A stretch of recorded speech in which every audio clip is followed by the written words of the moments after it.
नमस्कार दोस्तों। बेताल ने राजा विक्रमादित्य को कहानी सुनाना प्रारंभ किया।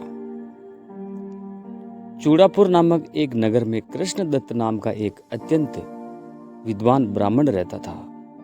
उसका एक पुत्र भी था और जिसका नाम था हरिदत्त। हरिदत्त अपने पिता के समान ही मेधावी और ज्ञानी था। साथ ही वह अत्यंत रूपवान भी था। वह युवा हो गया तो कृष्णदत्त ने उसके विवाह की चिंता सताने लगी। उसके सुयोग्य कन्या की खोज उसने प्रारंभ कर दी, किंतु विधि की इच्छा कुछ और ही थी और ऐसी थी कि कृष्णदत्त अपने जीवन काल में पुत्र का विवाह न देख सका और उसका देहांत हो गया। पिता की मृत्यु के उपरांत हरिदत्त ने अपना सम्मान कायम रखा। उसने पिता की प्रतिष्ठा पर आंच भी नहीं आने दी। वह योग्य पिता का योग्य पुत्र ही निकला। बेताल कहने लगा, हे राजा विक्रमादित्य, मनुष्य पर काम का हमला यदा कदा होता ही रहता है, किंतु इस संसार में विरले ही काम से अपनी रक्षा कर पाते हैं। एक दिन हरिदत्त एक निमंत्रण में गया। वहां एक अत्यंत रूपवती कन्या को देखकर वह उस पर मोहित हो गया। कन्या भी उससे अपना प्रेम प्रकट कर गई। हरिदत्त ने उस कन्या के पिता के समक्ष विवाह की इच्छा प्रकट की, जिसे उसके पिता ने स्वीकार कर लिया। इस प्रकार हरिदत्त का विवाह हो गया। वह लीलावती नामक उस परम सुंदरी को पत्नी बनाकर ले गया और राग रंग में डूब गया। सभी दिन एक समान नहीं होते। एक दिन हरिदत्त अपनी पत्नी लीलावती के साथ सरोवर में स्नान करने गया और भाग्य की लीला, सरोवर ने कली करते समय लीलावती उसमें पानी में डूब गई। उसकी देह सरोवर के तल में जाकर फंस गई। अब हरिदत्त पागल सा हो गया। वह सरोवर किनारे बैठा रहा। भूख प्यास उसको सताने लगी। फिर एक दिन वह पागलों की भांति चीखता चिल्लाता जंगल की ओर भाग गया। जब काफी समय हो गया तो हरिदत्त जंगल में भटकता ही रहा और उसकी दशा भिखारियों के समान हो गई। जंगल जंगल भटकने के उपरांत एक देश से दूसरे देश वह भटकने लगा। वह विपक्षों की भांति हर समय लीलावती को पुकारता रहता था। इसी प्रकार भटकता भटकता वह कंचनपुर पहुंच गया। वहां उसके पिता का एक परम मित्र वासुदेव रहता था। उसने हरिदत्त को पहचान लिया और उसकी ऐसी दशा देखकर वह बड़ा दुखी हुआ।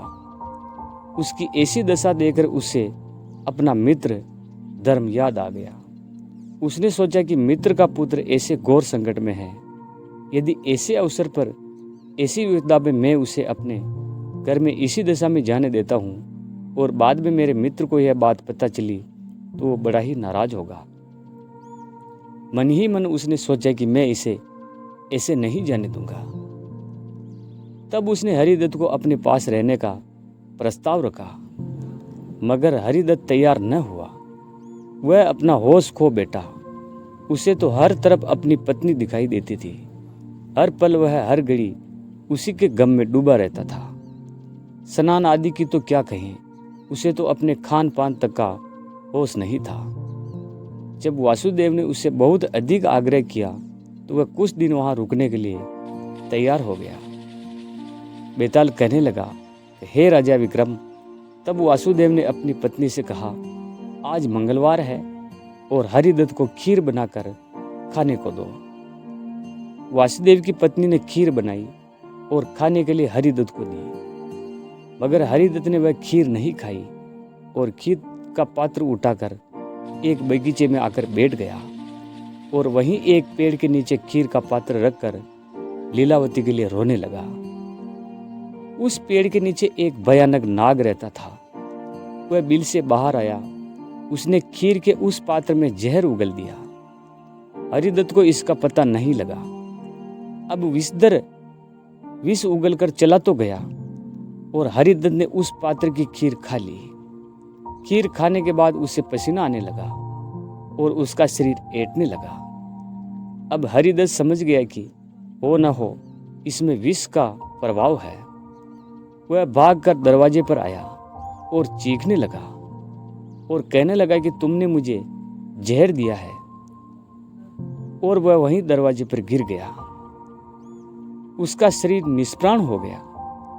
इस प्रकार का दृश्य देखकर वासुदेव घबरा गया। वह अपनी पत्नी को धिक्कारने लगा कि उसने ब्रह्महत्या की है, हरिदत्त को खीर में जहर दे दिया है।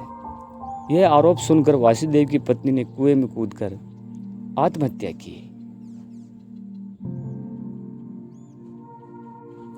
तब बेताल ने राजा विक्रमादित्य को सवाल पूछे कि बताओ इसमें किसका दोष है।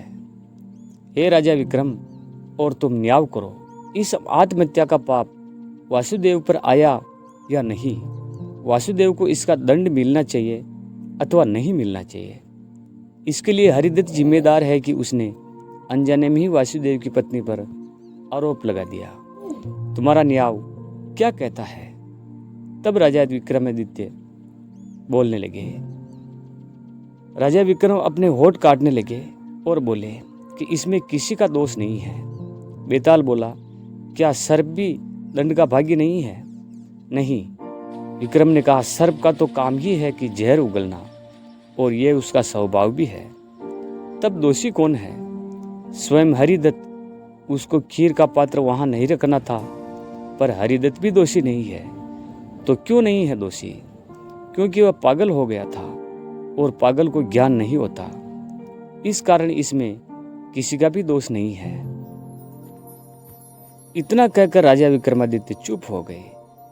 इस बार बेताल ने भयानक अट्टहास भी नहीं किया, परंतु वह चुप रहा। केवल इतना बोला कि राजा, तुम ठीक कहते हो। राजा विक्रमादित्य उसे कंधे पर लादकर तेजी से शमशान की ओर चल पड़े। तो दोस्तों, ये थी हमारी कहानी। अगर आपको कहानी पसंद आए तो हमारी वीडियो को लाइक अवश्य करें, और नए हैं तो हमारे चैनल को सब्सक्राइब जरूर करें। धन्यवाद।